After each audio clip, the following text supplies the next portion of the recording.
Le 10 novembre 2021, le monde est devenu fou. Le Bitcoin a franchi la barre des 69 000 $.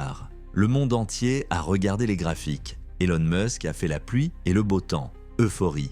Et personne du tout, n'a remarqué que 3 jours plus tôt, dans le silence le plus complet, le réseau qui aurait dû apparaître en 2015 et tuer ce cirque il y a 10 ans a été lancé. Pensez-vous que l'histoire de Bitcoin s'est terminée en 2009 ? Le livre blanc d'Ethereum, lu par des millions de personnes, fait référence à un document. Un travail que Vitalik Buterin a qualifié de brillant, mais qu'il a eu peur d'utiliser. Cette technologie s'appelait Ghost.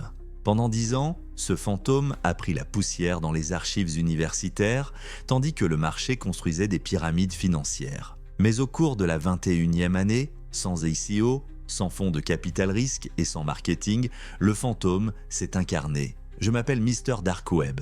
Et aujourd'hui, je vais vous montrer un projet qui est revenu de l'oubli pour terminer le travail de Satoshi Nakamoto. J'ai longtemps hésité à aborder ce sujet. À l'heure actuelle, un projet sur 2 crie à la révolution.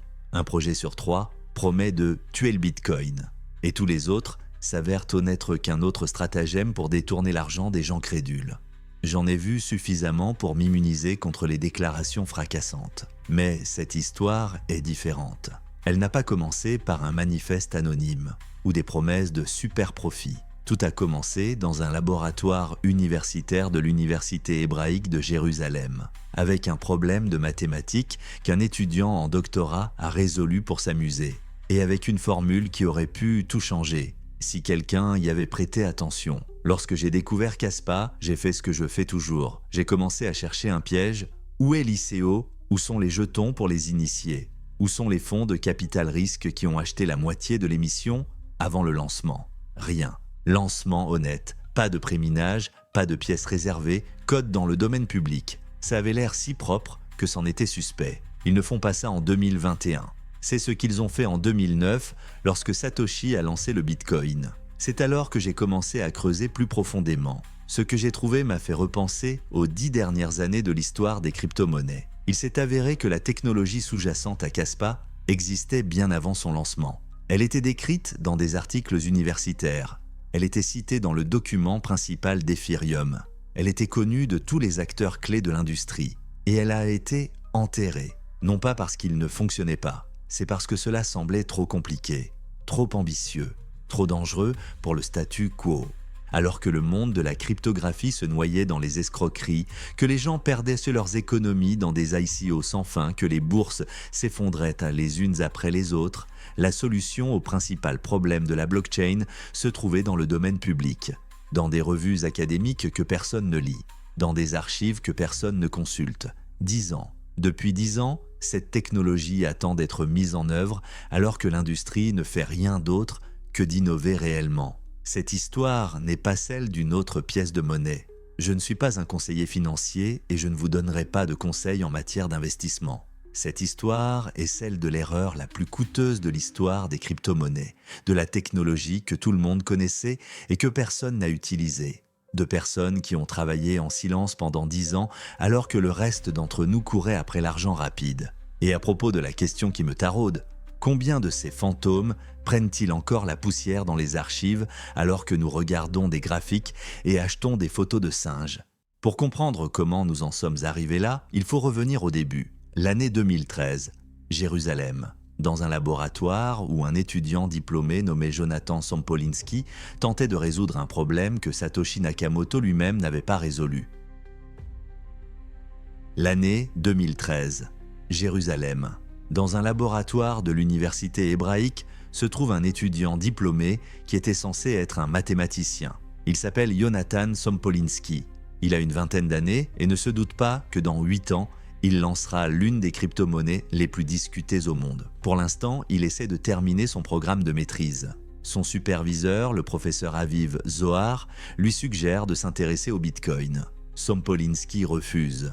Pour quelqu'un qui a une formation en mathématiques, le Bitcoin semble trop pratique, trop terre-à-terre. Il veut résoudre de vrais problèmes, comme prouver l'hypothèse de Goldbach et gagner $1 million.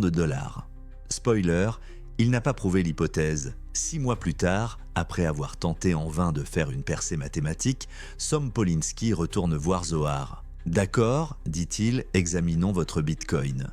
Cette décision va changer l'histoire des crypto-monnaies, même si personne ne s'en rend compte à ce moment-là. Zohar pose une question simple à Sompolinski. Qu'est-ce qui ne va pas avec le Bitcoin? Pas dans le sens « pourquoi c'est mauvais », mais dans le sens où l'on se demande où sont les limites mathématiques. Où est le plafond? Qu'est-ce qui empêche le système de fonctionner plus rapidement, de traiter plus de transactions, de s'étendre? Sompolinski commence à creuser. Il trouve un problème que Satoshi Nakamoto lui-même n'a pas résolu. C'est une question de rapidité. Bitcoin crée un nouveau bloc toutes les 10 minutes environ. C'est lent, très lent. Si vous achetez un café avec des bitcoins, le vendeur doit attendre au moins 10 minutes pour s'assurer que la transaction a bien lieu. Et pour plus de sécurité, toutes les 60 minutes. Pourquoi ne pas accélérer la création de blocs? Car c'est à ce moment-là que le système s'effondre. Voici le problème. Lorsque les blocs sont créés trop rapidement, ils entrent en concurrence les uns avec les autres. Imaginez deux mineurs situés à des extrémités différentes de la planète. Tous deux trouvent une solution et créent un nouveau bloc en même temps. Mais le réseau ne peut en accepter qu'un seul. Le second devient un bloc orphelin. Le travail du mineur est gaspillé. Avec la création lente de blocs, ce n'est pas critique. Les orphelins sont rares. Mais si vous accélérez le processus, ils seront nombreux. Beaucoup d'orphelins. Le réseau commencera à gaspiller de l'énergie sur des blocs qui n'entreront jamais dans la chaîne. La sécurité diminuera. La centralisation augmentera parce que les grands pools miniers disposant d'un accès rapide à l'Internet seront avantagés. Satoshi le savait. C'est pourquoi il a choisi 10 minutes. Il s'agissait d'un compromis entre vitesse et sécurité, et ce compromis est devenu le plafond de toute l'industrie. Tous ceux qui ont suivi, Litecoin, Dogecoin, des dizaines d'autres, ont simplement déplacé le curseur d'avant en arrière. Un peu plus vite, un peu plus lentement, mais personne n'a résolu le problème lui-même. Sompolinski a décidé d'essayer. L'idée qui lui vient à l'esprit est à la fois simple et radicale. Et si on ne jetait pas les blocs orphelins, et si on les utilisait? Dans une blockchain classique, une blockchain est exactement cela. Une chaîne, un bloc après l'autre, une structure linéaire. Si deux blocs revendiquent le même emplacement, l'un gagne, l'autre disparaît. Sompolinski a proposé un modèle différent. Au lieu d'une chaîne, un arbre. Au lieu d'un choix, soit l'un, soit l'autre, tous les blocs sont pris en compte, même ceux qui ne sont pas inclus dans la branche principale. Il l'a appelé GHOST, Greedy Heaviest Observed Subtree, sous-arbre observé le plus lourd, un nom que seul un mathématicien pouvait trouver. L'essence du protocole, au lieu de suivre la chaîne la plus longue, comme dans le cas du Bitcoin, le réseau suit la branche la plus lourde, c'est-à-dire celle qui a fait l'objet du plus grand nombre de calculs, y compris les blocs latéraux. Cela a tout changé. Désormais, les blocs orphelins n'ont pas été gaspillés. Ils renforcent la sécurité de la branche principale. Les mineurs étaient récompensés même si leurs blocs n'entraient pas dans la chaîne principale. Et surtout, le système pouvait être accéléré sans perdre en fiabilité. En décembre 2013, Sompolinski et Zohar ont publié un article. Un article académique qui a été lu par plusieurs centaines de spécialistes et un programmeur informatique canadien de 19 ans. Il s'appelait Vitalik Buterin. En 2013, il était déjà bien connu de la communauté cryptographique. Cofondateur de Bitcoin Magazine, participant actif au forum, c'est un homme qui a des idées, de grandes idées. Buterin voulait créer plus qu'une simple monnaie numérique. Il voulait construire un ordinateur mondial, une plateforme sur laquelle n'importe quel programme protégé par la blockchain pourrait fonctionner. Il l'a appelé Ethereum. Et pour cette plateforme, il avait besoin de vitesse. Les 10 minutes par bloc de Bitcoin sont trop lentes pour un ordinateur mondial. Buterin voulait des blocs toutes les quelques secondes, mais il a compris le problème des orphelins. Il s'est rendu compte qu'accélérer la cadence nuirait à la sécurité. Puis il a lu les travaux de Sompolinski et de Zohar. Dans le livre blanc d'Ethereum, publié en 2014, une section entière est consacrée à Ghost. Buterin qualifie le protocole de solution au problème des blocs rapides. Il écrit que Ghost permettra à Ethereum de fonctionner beaucoup plus rapidement que Bitcoin sans perdre en sécurité. Le protocole fantôme était censé être le cœur de la deuxième plus grande crypto-monnaie du monde. Je devais le faire. Le 30 juillet de l'an 2015, Ethereum est lancé. C'était l'un des lancements les plus attendus de l'histoire des crypto-monnaies. Des milliers de développeurs se préparaient à créer des applications sur la nouvelle plateforme. Les investisseurs ont déversé des millions. Le monde attendait une révolution. Et la révolution est arrivée, mais pas celle qui avait été promise. Lorsque j'ai consulté les journaux de ce lancement, lorsque j'ai lu les discussions des développeurs de l'époque, j'ai compris que quelque chose avait mal tourné. Ghost, le protocole que Buterin a qualifié de génie, était dans l'Ethereum, mais pas complètement. Les développeurs n'ont repris qu'une partie de l'idée. Ils ont laissé le mécanisme des Uncle Blocks, blocs oncles, qui permettaient de prendre en compte certains blocs latéraux. Mais le principe même de la sélection des chaînes, il n'a pas été touché. Ethereum a continué à suivre la règle de la chaîne la plus longue, comme Bitcoin. Comme tout le monde, 2 semaines après le lancement, les développeurs ont finalement abandonné le Ghost à part entière. La raison? Trop compliqué. Trop de calculs pour déterminer la branche la plus lourde. Trop risqué de changer les bases d'un système qui fonctionne. Ils ont pris la carte au trésor, l'ont regardée et l'ont remise sur l'étagère. Le fantôme est resté un fantôme et Sampolinski, il n'a pas abandonné. Alors que l'Ethereum gagnait des milliards de dollars en capitalisation, que le monde devenait fou des ICO et des contrats intelligents, un scientifique israélien continuait à travailler sur son idée. 2016, il publie Spectre, un nouveau protocole de confirmation rapide des transactions. 2018, c'est Phantom, une autre itération, une autre amélioration. Pendant tout ce temps, il s'est rendu compte qu'il manquait quelque chose, que le Ghost original n'était qu'un début, que la véritable solution nécessitait une structure différente, pas une chaîne, pas un arbre, quelque chose de fondamentalement différent. Et il a trouvé ce quelque chose. Mais le monde était trop occupé par d'autres choses pour s'en rendre compte. Nous sommes en 2017, le monde devient fou, mais pas comme en 2021. C'était alors l'euphorie, mais en 2017, c'était la fièvre de l'or. Mais à la place de l'or, il y avait des jetons, à la place des pioches et des pelles, des livres blancs et des contrats intelligents. Au lieu du Klondike, c'était l'Ethereum, ICO, offre initiale de pièces de monnaie, offre initiale de pièces de monnaie. Si vous ne l'avez pas attrapé cette fois-ci, vous avez de la chance. Si vous l'avez fait, vous êtes devenu riche ou vous avez tout perdu. Il n'y avait pratiquement pas de troisième option. L'idée semblait brillante. Au lieu de passer des années à chercher des investisseurs, à passer des audits, à prouver la viabilité d'une entreprise, n'importe qui pourrait simplement écrire un document de 20 pages, créer un jeton Ethereum en 15 minutes et annoncer une collecte de fonds. L'argent a coulé à flot. En 2017, les projets ont levé plus de 5 milliards de dollars grâce aux ICO. La 18e année, près de 22 milliards. Les gens ont investi leurs économies dans des projets qui n'avaient rien d'autre qu'un beau site web et des promesses. Je me souviens de cette époque. Chaque jour est un nouveau projet. Chaque projet est un tueur d'Ethereum ou un nouveau Bitcoin. Des livres blancs rédigés par des rédacteurs pour 200 $, des équipes de photos d'archives, des feuilles de route remontant à l'année 2025 et des foules de personnes prêtes à donner de l'argent pour la promesse d'un profit au centuple. Vous vous souvenez de BitConnect? BitConnect, s'est écrié le présentateur sur scène sous les applaudissements de milliers de personnes, un système pyramidal classique déguisé en projet cryptographique. Il promettait jusqu'à 40% de bénéfices par mois. En janvier 2008, tout s'est effondré. 2,5 milliards de dollars de capitalisation se sont évaporés en quelques jours. Pincoin et Ifan, 660 millions de dollars. Les fondateurs ont disparu. Centratech a levé 25 millions d'euros et a même payé le boxeur Floyd Mayweather pour faire de la publicité. Les fondateurs ont été arrêtés. Plexcoin promettait un bénéfice de 1300% en un mois. Les régulateurs ont mis fin au projet quelques semaines après son lancement. Et ce n'est que le sommet. Il existe des milliers de petits projets en dessous. Des milliers d'histoires de personnes qui ont tout investi et qui se sont retrouvées sans rien. Que faisait Jonathan Sampolinski à l'époque? Il a écrit des articles scientifiques.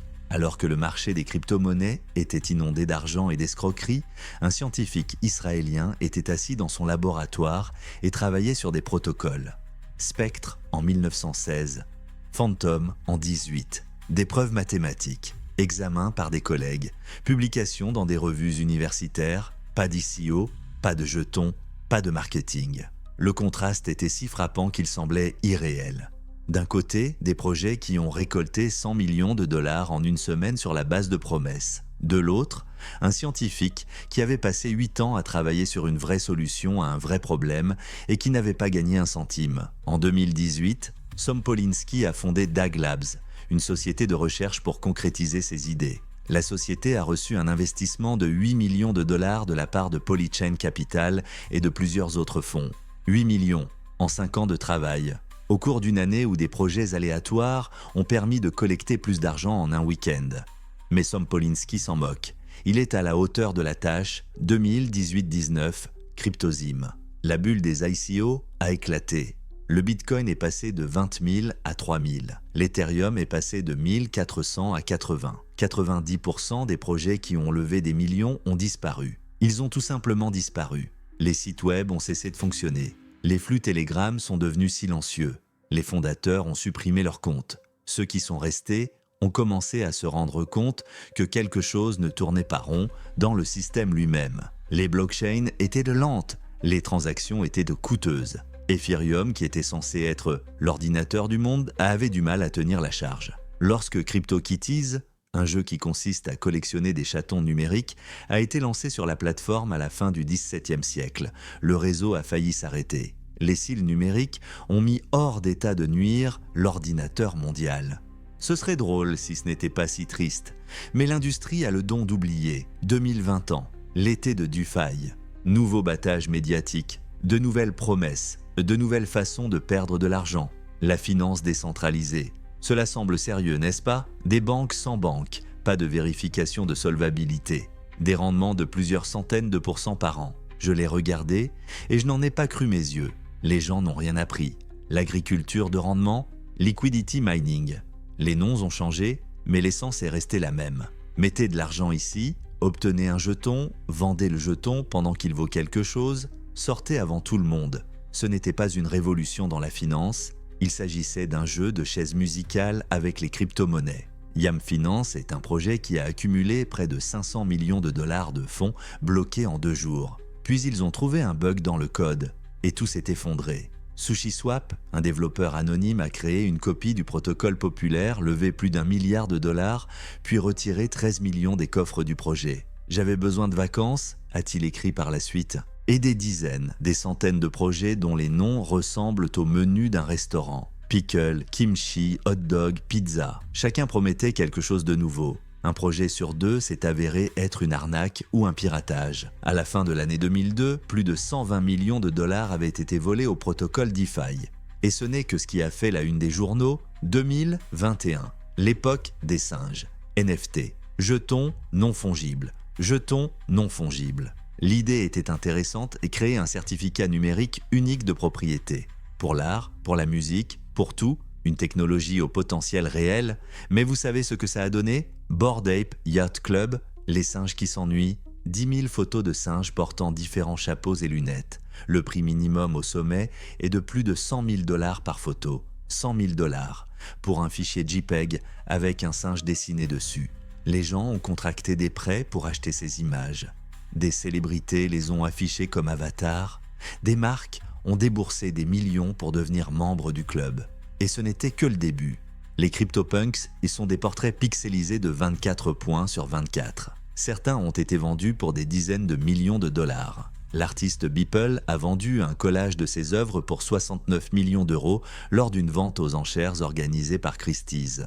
Il s'agit de la 3e œuvre la plus chère réalisée par un artiste vivant. Il s'agit de la 3e œuvre la plus chère réalisée par un artiste vivant. C'est alors que la folie a commencé. Tout le monde voulait son propre projet NFT, les célébrités ont estampillé des collections, les influenceurs ont vendu des images uniques à leurs abonnés. Les réseaux ont été inondés de transactions, les commissions sont montées en flèche. L'Ethereum, créé pour l'ordinateur mondial, était principalement utilisé pour échanger des images de singes et de têtes de pixels. La grande technologie citée par Boutrin dans son livre blanc, le protocole Ghost, reposait dans les archives. Personne n'en avait besoin pendant que le monde décidait quel singe était le plus beau. Arrêtez-vous une seconde et réfléchissez. De 2013 à 2020 et 1e année, 8 ans. Au cours de cette période, le secteur des crypto-monnaies a perdu des milliards de dollars à cause d'escroqueries, connu plusieurs bulles et cracks, jamais résolu le problème fondamental de la vitesse et de l'évolutivité. Et pendant tout ce temps, la solution existait. Elle était décrite, elle a été publiée, elle était citée dans le document principal de la 2e crypto-monnaie du monde. Mais personne ne regardait de ce côté. Parce qu'il n'y avait pas d'argent rapide, il y avait des articles scientifiques et des preuves mathématiques. Un scientifique de Jérusalem a passé des années à peaufiner son idée au lieu de lancer un autre jeton. C'est la véritable histoire des crypto-monnaies. Pas les hauts et les bas des graphiques, pas les millionnaires et les faillites, mais les occasions manquées. Des technologies qui auraient pu tout changer et qui ont été enterrées sous une montagne de battage médiatique et de cupidité. L'automne 2021. Le marché est de nouveau à la hausse. Le Bitcoin atteint de nouveaux sommets. Les projets NFT collectent des millions. Chaque seconde démarre son propre méta-univers. Quelque part en Israël, un groupe de développeurs s'apprête à lancer le projet. Pas de communiqué de presse, pas de publicité, pas d'ambassadeurs ni d'influenceurs. Ils ont passé 3 ans à transformer des documents universitaires en code opérationnel. Ils ont résolu un problème qu'Ethereum ne pouvait pas résoudre en 15. Ils ont créé ce que Sompolinski avait imaginé en 13. Bloc DAG, pas une chaîne, pas un arbre, un graphe acyclique dirigé. Le protocole Ghost DAG est une évolution du fantôme que Buterin a qualifié de génie. Le 7 novembre 2021, à 6h du soir UTC, le réseau Caspa a été mis en service. Le monde ne l'a pas remarqué. 3 jours plus tard, tout le monde regardait autre chose, le Bitcoin dépassait les 69 000 $. L'euphorie avait atteint son paroxysme.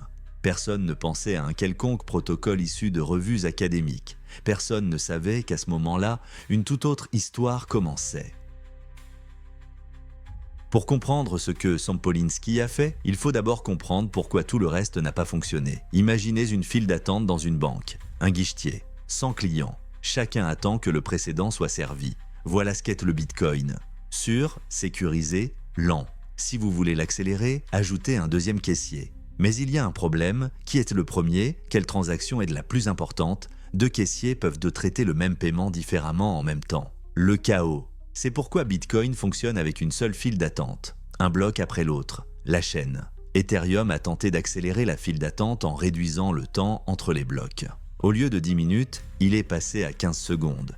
Mais cela a créé un nouveau problème. Les blocs ont commencé à se heurter. Comme des voitures à un carrefour sans feu de signalisation, une partie du travail des mineurs a été perdue. La solution de Buterin, ces blocs d'oncle, était une béquille. Elle a compensé les pertes des mineurs mais n'a pas résolu le problème fondamental. La file d'attente restait une file d'attente. Elle se déplaçait simplement un peu plus vite. Imaginez maintenant une image différente. Pas une file d'attente, une avalanche. Des centaines de boules de neige dévalent la montagne en même temps. Elles ne s'attendent pas les unes les autres, elles ne s'alignent pas. Chacune roule à sa manière, mais elles vont toutes dans la même direction. La descente, il s'agit d'un bloc DAG, graphique acyclique dirigé, graphique acyclique dirigé. Dans une blockchain classique, chaque bloc renvoie à un bloc précédent. Chaîne, lignée. Si 2 blocs sont créés en même temps, l'un survit, l'autre meurt. Dans le bloc DAG, chaque bloc peut pointer vers plusieurs blocs précédents. Pas une ligne, une toile, pas une chaîne, une toile. Les blocs ne sont pas en concurrence. Ils coexistent. Cela semble-t-il simple? Sur le papier, oui. En pratique, c'est un cauchemar. Car la question se pose, dans quel ordre traiter les transactions? Si les blocs sont créés en parallèle, s'il n'y a pas de chaîne unique, comment déterminer ce qui a précédé? Comment éviter les doubles dépenses lorsqu'une personne essaie de dépenser 2 fois la même somme? C'est là que le Ghost original s'est effondré. C'est pourquoi Ethereum a refusé de le mettre en œuvre intégralement. Il est trop difficile de déterminer l'ordre dans le chaos des blocs parallèles. Sompolinski a passé des années à relever ce défi. Spectre, en 2016, a été la première tentative. Le protocole permettait une confirmation rapide des transactions, mais n'offrait pas un ordre linéaire complet des blocs. Pour les paiements simples, c'était très bien. Pour les applications complexes, ce n'était pas suffisant. Phantom en 2018 est la deuxième itération. Le protocole peut désormais aligner tous les blocs dans un ordre clair. Mais l'algorithme était trop lourd, coûteux en termes de calcul, impraticable pour un réseau réel. C'est alors que Ghost DAG est apparu. L'idée était de diviser les blocs en 2 catégories, les bleus et les rouges. Les blocs bleus sont des blocs honnêtes créés par des mineurs honnêtes. Les blocs rouges sont des blocs suspects, éventuellement créés par des attaquants ou simplement en retard. Comment distinguer l'un de l'autre? Les relations. Les mineurs honnêtes voient le réseau à peu près de la même manière. Leurs blocs sont liés aux blocs similaires précédents. Ils forment une grappe dense, un groupe de nœuds bien connectés. Les mineurs qui attaquent ou qui sont à la traîne créent des blocs qui sont mal reliés aux autres. Ils ne sont pas pris en compte. Ghostdag trouve la plus grande grappe bleue et l'utilise comme base de classement. Les grappes rouges sont également incluses dans l'ordre final, mais elles sont placées plus tard. C'est ainsi que le protocole distingue le travail honnête des tentatives de manipulation. Revenons à l'avalanche. Des centaines de boules de neige dévalent la montagne. Dans une blockchain normale, on essaierait de les aligner. Celle-ci en premier, celle-ci en second, celle-ci en troisième. C'est une tâche désespérée lorsqu'elles tombent en même temps. Ghostdag fait les choses différemment. Il examine la situation dans son ensemble. Il trouve le courant principal, ces boules de neige qui volent ensemble, en groupe serré. Ce sont les bleus, et celles qui volent séparément, en se détachant du mouvement général, les rouges. Le courant principal devient la colonne vertébrale de l'ordre.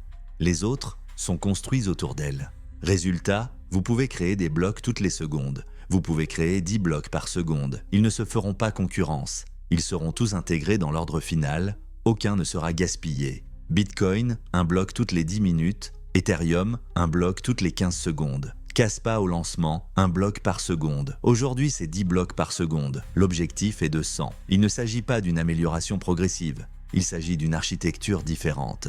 Mais il y avait un autre problème. Tous ces protocoles, Ghost, Spectre, Phantom, Ghostdag, n'existaient que sur papier, dans des articles scientifiques, dans des preuves mathématiques. Personne ne savait s'ils fonctionneraient dans le monde réel. En 2018, lorsque Sam Polinsky a fondé DAG Labs, le travail de mise en œuvre a commencé. Transformer les formules en code, de la théorie à la pratique, 3 ans de développement, des dizaines d'ingénieurs, des tests à n'en plus finir, et une solution de principe, un lancement honnête. Pas d'ICO, pas de jetons pour les investisseurs, pas de préminage, ou les fondateurs préminant des pièces pour eux-mêmes à l'avance. DAG Labs et ses investisseurs de Polychain ont abandonné tout cela. Le code sera ouvert à tous. L'exploitation minière sera accessible à tous dès la première seconde, comme le Bitcoin en 2009. 6 mois avant le lancement, DAG Labs a placé le projet dans le domaine public. Elle a renoncé à tous les droits de propriété intellectuelle.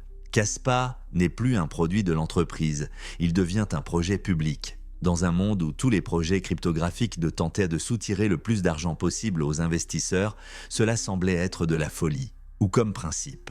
À l'automne 2021, tout était prêt. 8 ans de recherche, 3 ans de développement, 4 itérations du protocole, des milliers de lignes de code, et une technologie qui pourrait traiter les transactions plus rapidement que n'importe quelle blockchain proof of work existante. Sans perdre en sécurité, sans centralisation, sans les compromis que tout le monde a fait. Le fantôme était prêt, il ne restait plus qu'à appuyer sur le bouton. Le 7 novembre de l'année 2021, dimanche, 6 h du soir, UTC. Pas de communiqué de presse, pas d'annonce dans les grands médias, pas de compte à rebours sur le site web, juste un message dans le canal Discord pour les développeurs. Le réseau est opérationnel. Le bloc Genesis, le premier bloc Kaspa, est apparu sans tambour ni trompette. Plusieurs centaines de personnes à travers le monde ont lancé leurs nœuds. Les mineurs se sont connectés au réseau. Les premières transactions ont été effectuées. C'était si calme qu'on aurait pu croire à une erreur. Ce n'est pas ainsi que les projets cryptographiques sont lancés en l'an 2021. En l'an 2021, un lancement est un événement. C'est une campagne de marketing d'1 million de dollars. Il s'agit d'influenceurs, d'ambassadeurs, d'inscriptions sur les bourses. Dès le premier jour, c'est un battage médiatique. Kaspa a démarré comme si nous étions en l'an 2009. C'est comme si Satoshi Nakamoto avait posté le code et dit « Ça marche, utilisez-le ». 3 jours plus tard, le monde explose. Le 10 novembre, le Bitcoin a franchi la barre des 69 000 $. Un sommet historique, euphorie.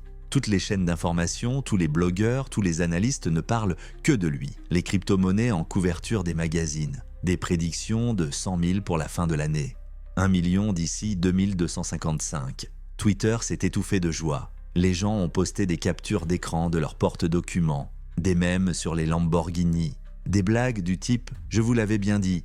Et personne, absolument personne, ne parlait de Kaspa. Je me souviens de ce sentiment.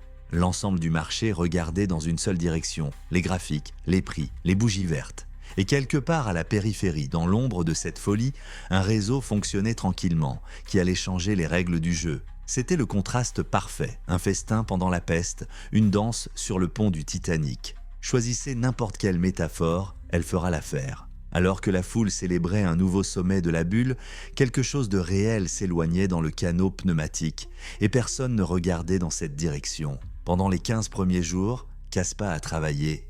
Des blocs étaient créés chaque seconde, des transactions étaient effectuées, les mineurs étaient récompensés. Tout se déroulait comme prévu. Puis vint le 21 novembre, j'ai lu les journaux de ce jour-là. Je lis les messages des développeurs sur Discord, et je me rends compte de l'horreur que c'était. Le réseau est en place, il n'a pas ralenti, il n'a pas eu de problème, il est en hausse, complètement. Les blocs ont cessé d'être créés, les transactions ont cessé d'être effectuées. Les écrans de contrôle affichaient une ligne morte, 15 jours de travail, 8 ans de recherche, 3 ans de développement, et puis le silence. Ils ont trouvé un bug critique dans le code, un bug qui provoquait la division du réseau. Différents nœuds voyaient une image différente. Le consensus, l'accord même de tous les participants sur l'état du système, s'est effondré. Imaginez que vous construisiez un pont depuis 8 ans. Vous avez vérifié chaque boulon, calculé chaque support, et puis le pont est ouvert, les premières voitures passent de dessus et il commence à se fissurer. À ce stade, 99% des projets font l'une ou l'autre chose. Première option, ils mentent, ils disent que tout est sous contrôle, que ce n'est qu'un problème temporaire, qu'il sera bientôt résolu, et ils paniquent à huis clos, essayant de déterminer si le problème peut être résolu. Deuxième option, disparaître, supprimer des comptes, ils ferment Discord. L'argent des investisseurs, s'il y en a eu, est déjà aux Bahamas. Caspa a choisi une troisième voie. Le 22 novembre, le lendemain du crash, les développeurs ont publié un rapport complet. Ce qui s'est passé, pourquoi cela s'est produit, ce qu'ils prévoient de faire à ce sujet. Et ce qu'ils allaient le faire était radical. Redémarrer. Redémarrage complet du réseau. Un nouveau bloc de genèse, à partir de zéro. Mais pas exactement à partir de zéro. Ils ont pris un point de contrôle, le dernier état stable connu du réseau avant le crash.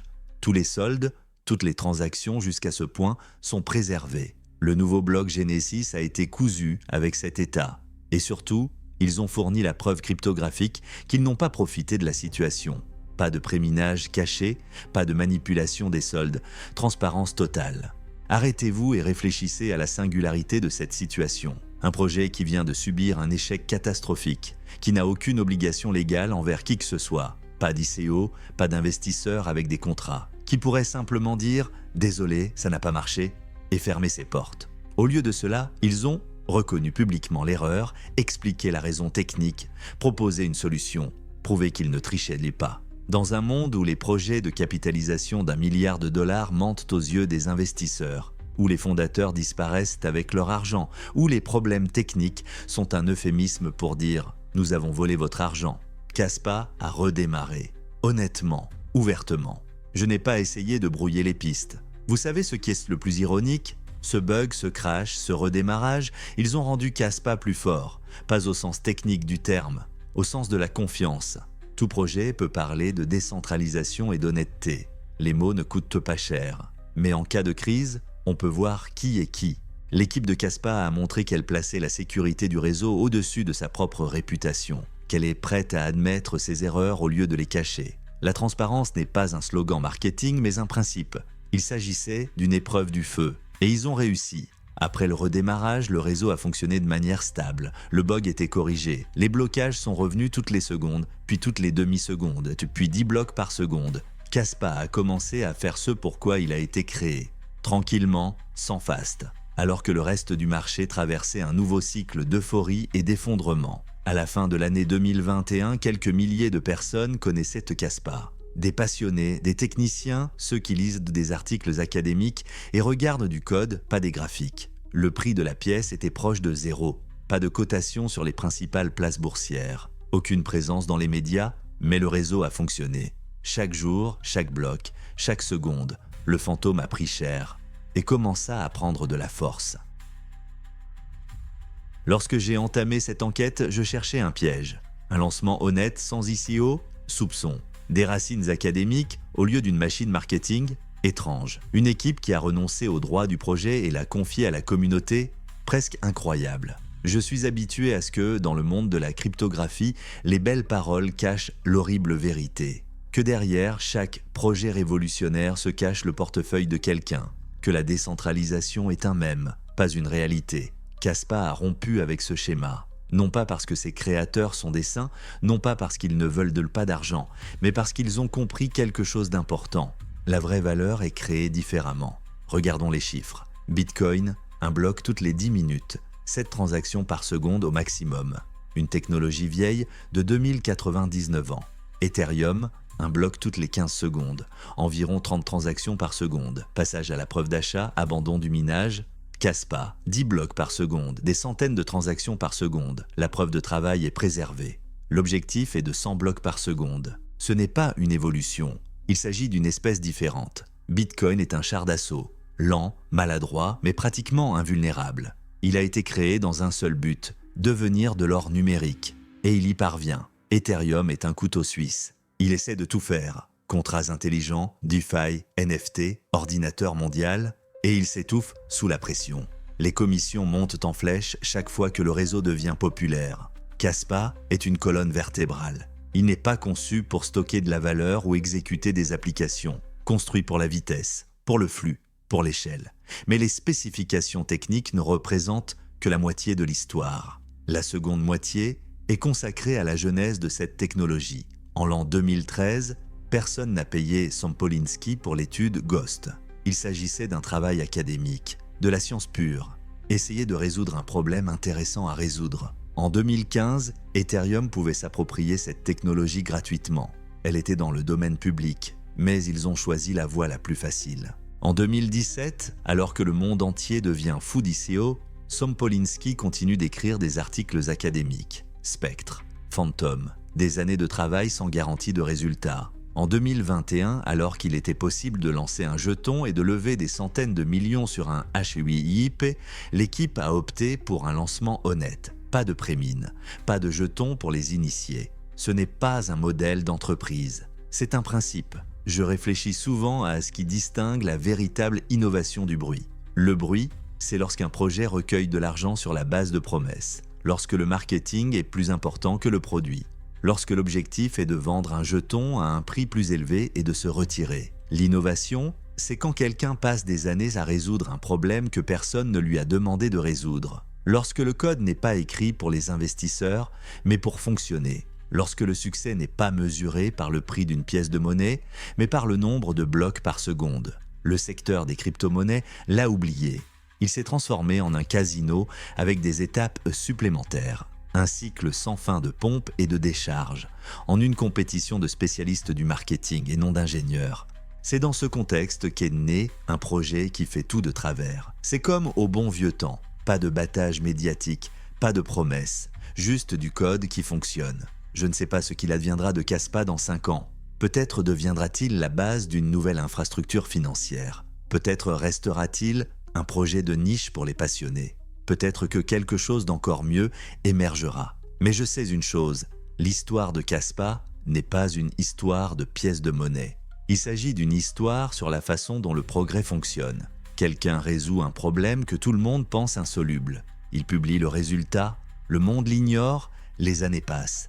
Le monde continue de l'ignorer, occupé par des choses plus importantes, un autre battage médiatique, une autre bulle, un autre singe pour 100 000 $.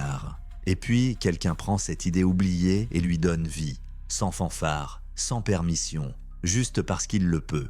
Et le monde commence à changer, non pas avec fracas, mais avec le ronronnement tranquille des serveurs en fonctionnement. Combien de solutions supplémentaires se trouvent dans les archives à l'heure actuelle, alors que nous examinons les graphiques?